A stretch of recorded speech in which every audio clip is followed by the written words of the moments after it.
Good morning everyone and welcome to the class.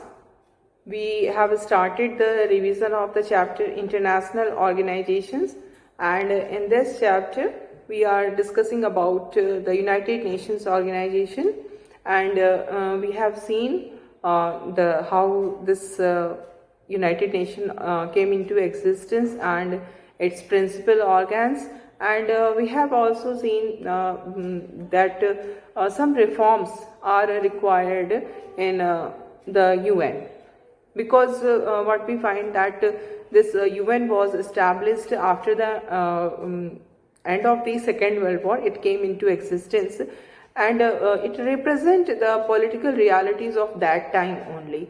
And we see that from that time till today, so many changes have occurred in the world politics, and accordingly there is need to change the organization also, because it should represent the world politics, the current world politics, and this is lacking in present day UNO. So what we find, the most important change which occurred in recent in last, we can say in last 30 years, is the end of the Cold War with the end of the USSR, and there is emergence of many new centers of power like India, China, Israel. They have also become a very important centers of powers.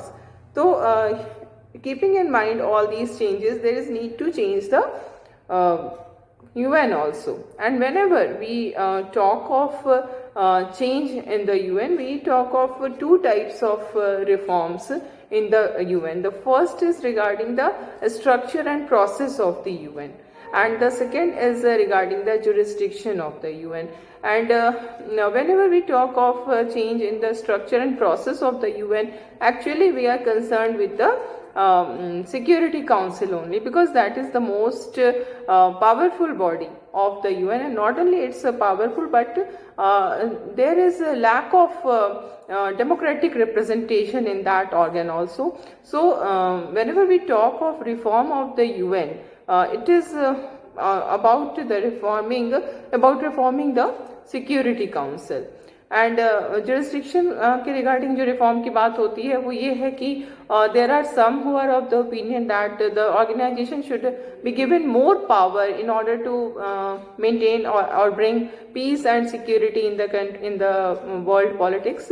But on the other hand, there are many who are of the opinion that only important issues, other important issues like the humanitarian issues like health, education, terrorism, all these things should be given more importance. So in this way we have discussed about the need to reform the UN, and then we were discussing about what kind of reform. Everyone is having the consensus that yes, there is need to reform the UNO, but what kind of reform is required, how it should be reformed, these questions are unanswered. There is no answer to these questions. These are the questions which are causing confusion कि क्या reforms लाने हैं, कैसे reforms लाने हैं, ये चीज़ें clear नहीं हो रही हैं. और इसके रिगार्डिंग हम लोगों ने देखा था कि जो 1992 में यूएन की जनरल असेंबली में एक रिजोल्यूशन अडॉप्ट किया था, और इसमें 3 मेन कंप्लेन कहे गए थे सिक्योरिटी काउंसिल के रिगार्डिंग. पहली बात तो ये थी कि वो कंटेम्प्रेरी वर्ल्ड पॉलिटिकल रियलिटी को वो रिप्रेजेंट नहीं कर रहा है. It is representing the political reality of the world after the second world war.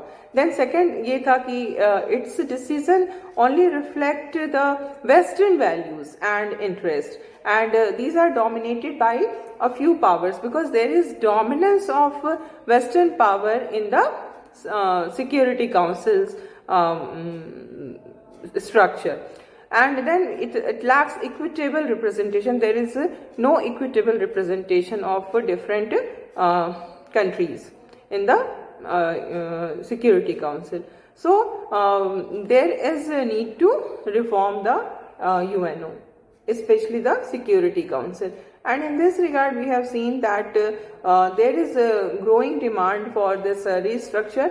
And then on 1st January 1997, the Secretary General of UN, at that time the Secretary General of UN was Kofi Annan, so he initiated an inquiry. And the inquiry was regarding this question, ki how to reform the UN, how the UN should be reformed, and how should new Security Council members be chosen. If we want ki there should be increase in the number of permanent members in the Security Council, then what should be the criteria of choosing the new permanent members? There is also demand to increase the number of non-permanent members. So कैसे इनके number को बढ़ाया जाए? This is very important.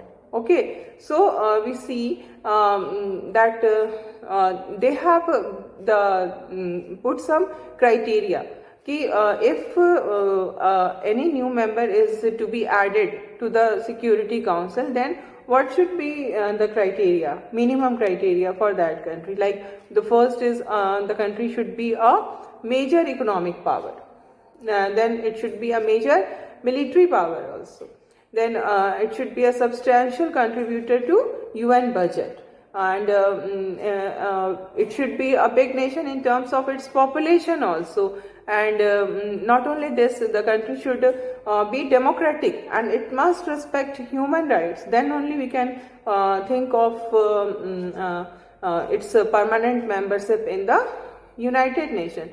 Then we have seen that a country that would make the Security Council more representative of world's diversity, like in terms of geography, economic system and culture. So they are important. These are the important criteria for the inclusion of the countries as the member of the Security Council.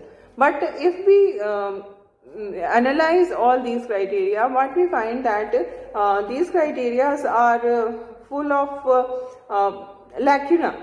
There is so many problems we will face when we are analyzing these criteria. Like what we see that according to one criteria, the first criteria, the country should be a major economic power. So in this regard, if a country wants to qualify for the Security Council membership, then how big its economy should be? What is you can't say कि its economy should be big. अगर big हम बोल रहे हैं तो कितनी बड़ी? The answer should be quantitative. जब तक किसी चीज को हम quantify नहीं करेंगे, we will not be able to do the work. वो हो ही नहीं पाएगा. It will become highly unpractical. कि कैसे हम डिसाइड करें कि कोई इकोनॉमी बड़ी है, कोई इकोनॉमी छोटी है, उसके लिए क्या क्राइटेरिया है? इकोनॉमी बड़ी होने का क्या क्राइटेरिया है? क्या हमें जीडीपी देखना है या फिर हमें ह्यूमन डेवलपमेंट को देखना है? What should be the criteria? This is not clear. Similarly the second criteria is कि मिलिटरीली उसको बिग होना चाहिए. तो उसके लिए भी क्या क्राइटेरिया है कि हम कंसिडर करेंगे हाँ ये country is considered as military? उसको स्पेसिफाई होना चाहिए. The criteria should be specify. The criteria which we have discussed just now, that is generalised criteria. आप इस तरह के जनरलाइज क्राइटेरिया दे करके इस प्रॉब्लम को सॉल्व नहीं कर सकते हैं, क्योंकि हमें हर चीज, बहुत सारे कंट्रीज हैं, हर कंट्री में कुछ चीजें, कुछ क्राइटेरिया को वो फुलफिल कर रहे हैं, कुछ क्राइटेरिया को वो फुलफिल नहीं कर रहे. तो ऐसे में अगर एक हम क्वांटिफिकेशन जब करेंगे तो हम एक डिसीजन पे पहुंच सकते हैं. In the absence of quantification there will be no use of such criteria. अगर हम कह रहे हैं कि बजट में उसका सब्सटैंशियल कंट्रीब्यूशन होना चाहिए, तो what level of budget contribution would enable a state two by its way into the council? इसका मतलब उनको काउंसिल के मेंबरशिप बनने के लिए आपको उतना खर्च करना पड़ेगा. You will have two by the membership. This is the conclusion. In the similar way ये कहना कि पॉपुलेशन उसकी बड़ी होनी चाहिए, तो a big population can also be a liability. Instead of becoming an asset, it can also become a liability for that country. And in that situation, this big population will become an obstruction in the path of development of that country. तो इसको हम कैसे decide करें कि population अगर हम big बोल रहे हैं तो उसका क्या मतलब है कि पॉपुलेशन को असेट होना चाहिए या लायबिलिटी होना चाहिए।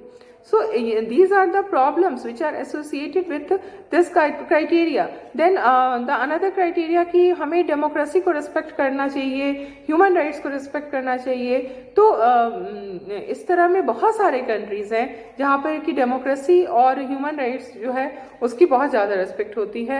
ऐसे बहुत सारे कंट्रीज हो जाएंगे, तो क्या उन सबको काउंसिल की मेंबरशिप मिलनी चाहिए?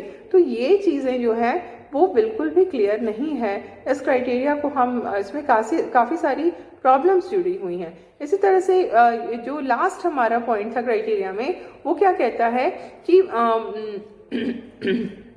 रिप्रेजेंटेशन की बात करता है। इक्विटेबल रिप्रेजेंटेशन होना चाहिए। There should be equitable representation in terms of geography, like there should be one seat each from Asia, Africa and Latin America and Caribbean। ऐसे आप क्राइटेरिया बनाइए, क्लियर कट जिसको हम कहते हैं कि everything should be clear, there should not be any kind of ambiguity। You are saying that equitable representation in geographical terms होना चाहिए। तो इसका क्या मीन है कि हर कॉन्टिनेंट से एक एक मेंबर होने चाहिए। एंड ये क्या इसका ये भी मतलब है कि the representation should be by regions और सब रीजन्स। कॉन्टिनेंट्स ना देख के क्या हम रीजन्स या सब रीजन्स के बेसिस पे देखें? तो ये जो ज्योग्राफिकल रिप्रेजेंटेशन की बात हो रही है वो किसके बेसिस पे है? कॉन्टिनेंट के बेसिस पे है या रीजन और सब रीजन्स के बेसिस पे है? ओके। और अगर हम इक्विटेबल रिप्रेजेंटेशन की बात कर ही रहे हैं तो why this equitable representation should be decided by geography only? Why not by levels of economic development? क्यों नहीं हम इकोनॉमिक डेवलपमेंट के लेवल के बेसिस पे इक्विटेबल रिप्रेजेंटेशन को देखें? क्यों हम जियोग्राफी पर इतना ध्यान दें? Why not give more seats? Why should not we should give more seats to members of the developing world? Because the number of countries which are developing is more. तो अगर हम इकोनॉमिक डेवलपमेंट के level के basis पे equitable representation देना चाहते हैं तो हमें उन कंट्रीज को ज्यादा रिप्रेजेंटेशन देना चाहिए in the permanent in the security council जो कि डेवलपिंग वर्ल्ड के हैं। इवन इस तरह से अगर हम देखते हैं तो डेवलपिंग वर्ल्ड में भी बहुत सारे लेवल्स हैं। ये नहीं कि सारे के सारे डेवलपिंग वर्ल्ड के जो कंट्रीज हैं उनके डेवलपमेंट का लेवल एक ही है। All have many different levels of development. कोई some countries are least developed countries जो कि बहुत ही ज़्यादा जिनका डेवलपमेंट नहीं हुआ है, और कुछ कंट्री जो है वो काफ़ी आगे बढ़ चुके हैं। तो इसमें भी बहुत सारे लेवल्स है। तो कैसे ये चीज़ें कैसे डिसाइड होंगी? There is no rule to decide all these things। and not only this, अगर हम रिप्रेजेंटेशन देख रहे हैं कि ज्योग्राफी के बेसिस पे, तो क्यों नहीं हम इसको कल्चर के बेसिस पे भी देखें? Why should not be see it from the view of culture and civilisation? That should also be given representation in these should also be get representation in an equitable manner। So we see that how we will divide the world by civilization or culture, that we see that so many culture streams are there within a country। A country is not there is only one culture। A country is a mixture of cultures। तो अगर हम culture के basis पे representation देना चाहेंगे तो बहुत सारी प्रॉब्लम्स आएंगी। तो इस तरह की चीज़ें जो हैं वो इनको हम कहते हैं प्रैक्टिकल प्रॉब्लम्स। हमने एक डिसीजन ले लिया कि रिफॉर्म करना है, कैसे रिफॉर्म करना है, अगर उसके लिए हम क्राइटेरिया भी बनाते हैं तो वो that is not easy.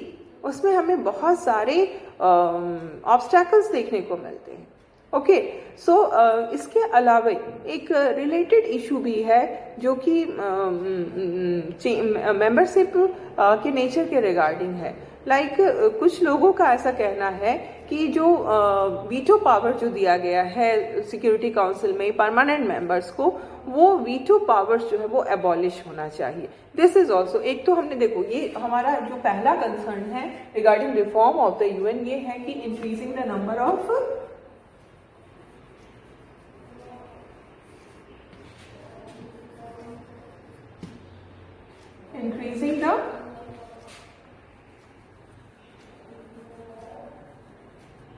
number of permanent members,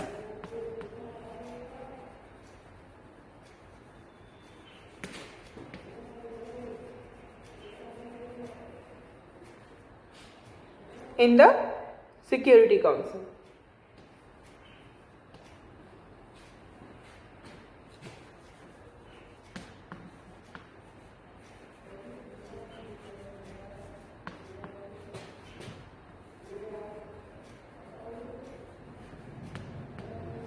second जो हमारा है वो है increasing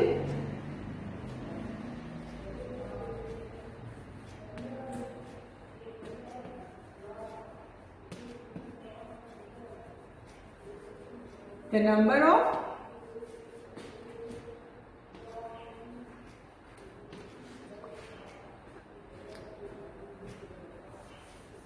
increasing the number of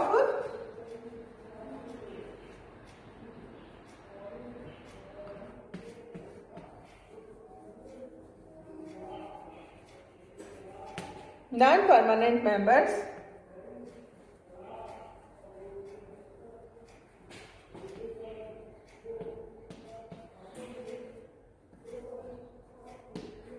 in the SC, that is Security Council. And the third is abolishing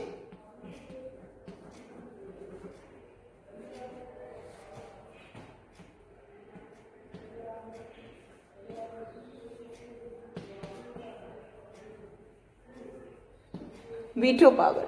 veto power को खत्म कर दिया जाए. This is also demanded by some. when we talk of reform, this is also one of the demands की veto power should not be there. क्योंकि veto power जो है वो क्या है, that is totally undemocratic.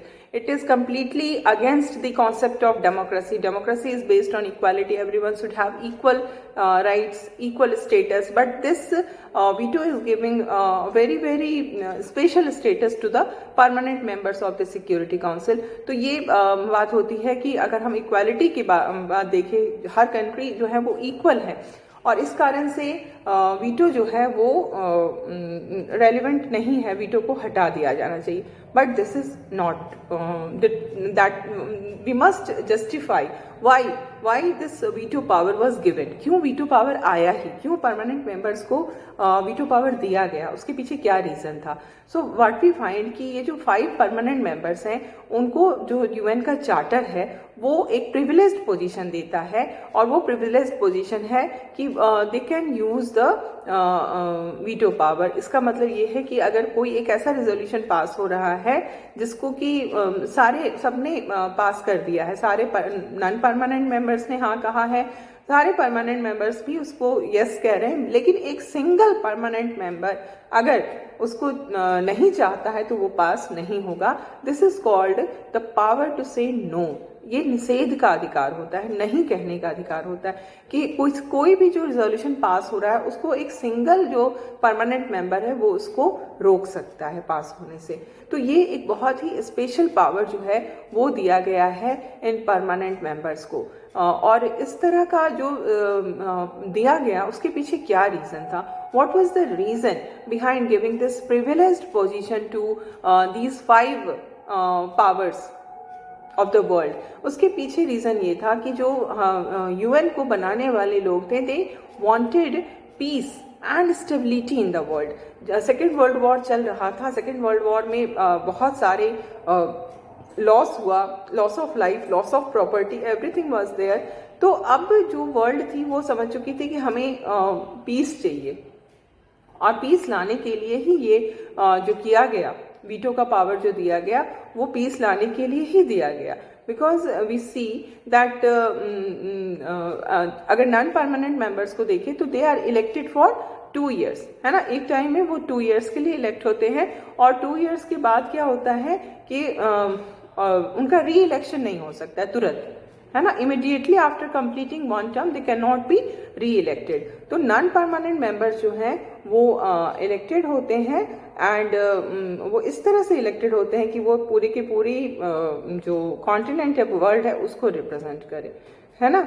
और ये जो नॉन परमानेंट मेंबर्स होते हैं इनके पास वीटो पावर नहीं होती है, veto power is only with the permanent members. And इस तरह में हम देखते हैं कि जो वीटो पावर है उसका कई बार मतलब यूज हुआ है। क्यों होता है? क्योंकि अगर किसी भी कंट्री जो कि परमानेंट कंट्री है, परमानेंट मेंबर जो है, अगर उनके अगेंस्ट कोई प्रपोजल आ रहा है तो they will use this veto power, उसको वो पास नहीं होने देंगे। But they use not only for them, but वो अपने जो ग्रुप के लोग हैं उनके लिए भी यूज करते हैं। अगर जैसे कि कोई जो कंट्री उनके साथ लगा हुआ है, जिस कंट्री के साथ उनका अच्छा रिलेशन है, अगर उस कंट्री के अगेंस्ट भी कुछ चीजें ऐसी आ रही हैं जो कि उस कंट्री के अगेंस्ट हो सकता है, या उस कंट्री के अगेंस्ट कोई रेजोल्यूशन पास हो रहा है, तो जो उस कंट्री का साथी है यहाँ पे बैठा हुआ है एज अ परमानेंट मेंबर, या जो उस ग्रुप के हैं, वो उसको यूज कर देंगे। और कोल्ड वॉर पीरियड में तो बहुत ज्यादा ये होता था, क्योंकि at that time the whole world was divided into two groups, western alliance, eastern alliance. तो उस समय ये बहुत ज्यादा होता था, है ना। अभी भी होता है। तो ये वीटो पावर है जिसका कि हम कह सकते हैं कि जो बहुत ज़्यादा पावरफुल बना देता है परमानेंट मेंबर्स को, क्योंकि उनके अंदर उनको एक निगेटिव वोट देने का राइट हो जाता है, पॉजिटिव ये नहीं है। इसके कारण, वीटो के कारण ऐसा नहीं हो सकता है कि जो परमानेंट मेंबर्स हैं वो किसी प्रपोजल को पास करवा दे, बस वो पास होने से रोकते हैं, है ना। तो इस तरह से ये जो वीटो पावर है इसको कई बार क्रिटिसाइज किया जाता है, because it is not based on the concept of equality, it is against democracy. लेकिन फिर भी हम देखते हैं कि जो परमानेंट मेंबर्स हैं वो कभी भी इस तरह के रिफॉर्म्स के लिए तैयार नहीं होंगे, क्योंकि जो ये वीटो पावर है वो उनको एक प्रिविलेज्ड पोजीशन दे रहा है, and they will not be ready to leave that privileged position. They will always want to be in the privileged position, है ना। वो हमेशा चाहेंगे कि हम privileged position में ही रहें। तो इस तरह से जो चीज़ें हो रही हैं, आखिर इसके रिफॉर्म की बात हो रही है, और फिर इसके रिफॉर्म के बाद भी इसको हम ख़त्म नहीं कर सकते हैं। So not only this कि the 5 permanent members will not be ready to accept this reform कि वीटो को ख़त्म कर दिया जाए, वो कभी इसको एक्सेप्ट नहीं करेंगे। एंड नॉट ओनली दिस, जो वर्ल्ड है, जो दुनिया है, हम जैसे जो कंट्री है, इंडिया जैसे जो कंट्रीज है, वो भी we are also not ready to for such a radical step. Though the cold war is over, and cold war के ओवर हो जाने के बाद जो राइवलरी थी वो अब खत्म हो चुकी है, यूएस हेजेमनी आ चुकी है, लेकिन फिर भी हम यही कहेंगे कि वीटो पावर जो है वो अभी भी उसको देना जस्टिफाइड है। Why do we justify this veto power? ये वीटो पावर को हम इसलिए जस्टिफाई करते हैं क्योंकि अगर वीटो पावर नहीं होगा तो there will be danger to the world peace and security. There will be threat to the world peace and security. क्यों? क्योंकि in the absence of veto power, what will happen that the great powers, the big powers, they will lose interest in the world body. They will not find anything which is giving them any privileged position, and in this way they will not be interested in attending the meetings of the world body. They will not be interested in the activities of the world body, क्योंकि उनको कोई privileged position नहीं मिल रहा है। और जो उनके अगर वो इंटरेस्ट नहीं दिखाएंगे वर्ल्ड बॉडी में, and they will start doing what they pleased outside it, उसके बाहर होके वो कुछ काम करना स्टार्ट कर देंगे। तो इससे क्या होगा कि जो वर्ल्ड बॉडी है वो कमजोर पड़ेगी, क्योंकि उसको सपोर्ट नहीं मिलेगा। जो ग्रेट पावर्स हैं उनका सपोर्ट, उनका इन्वॉल्वमेंट वर्ल्ड बॉडी के लिए बहुत इंपॉर्टेंट होता है। कोई भी इंटरनेशनल ऑर्गेनाइजेशन में अगर बड़े पावर्स हैं और वो एक्टिवली पार्टिसिपेट कर रहे हैं, तो उससे क्या होता है कि पूरी की पूरी जो हमारी ऑर्गेनाइजेशन है वो मजबूत बनती है, क्योंकि उनके साथ बड़े लोग जुड़े हुए हैं, बड़ी कंट्रीज जुड़ी हुई हैं, ग्रेट पावर्स जुड़े हुए हैं, वो उसकी मीटिंग्स में भाग लेते हैं, उसकी एक्टिविटीज में बढ़ चढ़ के हिस्सा लेते हैं। तो ये उनका इंटरेस्ट बना रहे, ये तभी पॉसिबल है जबकि उनको प्रिविलेज्ड पोजीशन दिया जाएगा। अगर उन्हें प्रिविलेज्ड पोजीशन नहीं दी जाएगी तो they will lose their interest in the world body, और जैसे ही वो इंटरेस्ट लूज करेंगे वैसे ही हम क्या देखेंगे कि वर्ल्ड बॉडी की जो इफेक्टिविटी है वो बहुत कम हो जाएगी। ऐसे भी हम वी हैव सीन कि ऐसी तो कोई बात नहीं है कि हमारी यूएनओ बहुत ज़्यादा इफेक्टिव है, ऐसे भी यूएनओ कोई इनइफेक्टिव माना जा रहा है। कई बार ऐसे एलिगेशंस होते हैं, तो ऐसे में अगर हम वीटो हटा देंगे तो फिर तो इसकी कंडीशन और भी खराब हो जाएगी, क्योंकि बिग पावर्स का इंटरेस्ट खत्म हो जाएगा and they will stop taking participation in the affairs of the world body, and in this way ये बहुत ही ज़्यादा वर्ल्ड पीस के लिए एक बहुत बड़ा थ्रेट हो जाएगा। तो इसलिए ये बहुत ज़रूरी है कि उनका इंटरेस्ट बना रहे, वो इनके एक्टिविटीज़ में पार्टिसिपेट करते रहें। इसके लिए उनको एक प्रिविलेज्ड पोजीशन दिया जाए और उनको वीटो दिया जाए। ठीक है, तो इस तरह से हमने ये वीटो पावर के रिगार्डिंग जो ये तीन हमारे मेन डिमांड्स ऑफ रिफॉर्म है उसको हमने डिस्कस किया है। और इसमें एक चीज़ और हम देखेंगे कि 2018 तक 2018 की 1 जून तक कितनी बारी वीटो पावर को यूज किया गया। If we see most number of time the veto power was used by USSR, जो कि अब रसिया हो चुका है। इट्स 135 टाइम्स यूएसएसआर ने इसको यूज किया, यूएसए ने 84 टाइम्स यूज किया, यूके ने 32, फ्रांस 18 और चाइना 11। तो ये इसमें हम देख रहे हैं कि यूएसएसआर का नंबर सबसे ज्यादा, उसके बाद यूएसए है। This is because of the cold war था, और कोल्ड वॉर में जो ग्रुपिज्म थी, ईस्टर्न अलायंस वेस्टर्न अलायंस थे, तो अपने ग्रुप के जो कंट्रीज थे उसके बिहाफ में उनके लिए ये जो ग्रुप के जो लीडर्स हैं दे वर यूजिंग वीटो, और इसमें भी यूएसएसआर ने ज़्यादा किया, यूएसए ने कम किया है। बिकॉज अगर हम देखें तो वेस्टर्न कंट्रीज का नंबर ज़्यादा है, यूएसए यूके फ्रांस सभी जो हैं वो एक ही गुट के हैं और थे जबकि कोल्ड वॉर चल रहा था, और यूएसएसआर जो था वो डिफरेंट ग्रुप का था, चाइना वाज आल्सो देयर। तो ये चीज़ें जो हैं इस तरह से यूज हुआ। और अब हम लोग देखेंगे एक जो डिफरेंट रिफॉर्म, जो सेकेंड टाइप ऑफ रिफॉर्म की जो डिमांड की जाती थी कि जुरिस्डिक्शन जो यूएन का जो जुरिस्डिक्शन है उसमें भी रिफॉर्म्स आने चाहिए।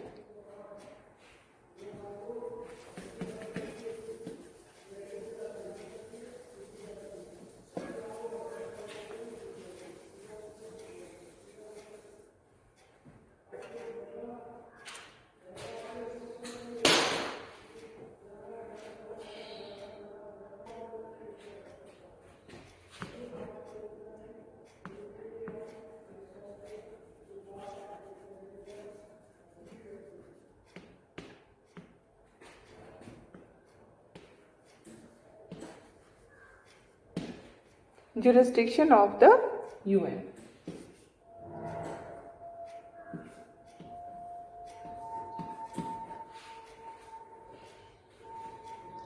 So we will see what are the demands regarding the changes in the jurisdiction of the UN. We know that UN has completed 60 years of its existence, and the head of all the member states met in September 2005 when it completed 60 years to celebrate the anniversary and review the situation कि what are the achievements of the UN, हमने 60 साल में क्या पाया है ना। तो review करने के लिए इनकी मीटिंग हुई थी सितंबर 2005 में, और इस मीटिंग में the leaders have decided that they should take some steps in order to make the UN more relevant in the changing context. The contexts are changing, the situations are changing, so the UN must be relevant in the changing context. What happens कि जब circumstances change होते हैं और हम उसके accordingly चीज़ों को नहीं बदल पाते, अपने आप को नहीं बदल पाते हैं, तो हम irrelevant हो जाते हैं। तो it's the same thing is applicable with the organization also. The context is changing, the circumstances are changing, so the organization should also change. तो इसमें क्या है कि जो मीटिंग हुई 2005 के सितंबर में, उसमें जो मेंबर स्टेट्स थे उन्होंने डिसाइड किया कि they should take some steps to make UN more relevant in the changing context, and this is like creation of a peace building mission. क्योंकि कमीशन, क्योंकि जो यूएन है उसका मेन पर्पस क्या है, international peace and security, to maintain international peace and security. So international peace और security को secure करने के लिए, मेंटेन करने के लिए एक पीस बिल्डिंग कमीशन की क्रिएशन की जाए, जिसका प्राइम रिस्पॉन्सिबिलिटी हो वर्ल्ड पीस को लाना। Then the second is acceptance of the responsibility of the international community in case of failure of national government to protect their own citizens from atrocities. Many times it happens that in a country some such situation arise when the government is not able to protect its own citizens. So in that situation, what we see, it is the responsibility of international community to protect that the citizens of that country. So it should be accepted. Okay, so there are some other points, we will discuss it in the next class.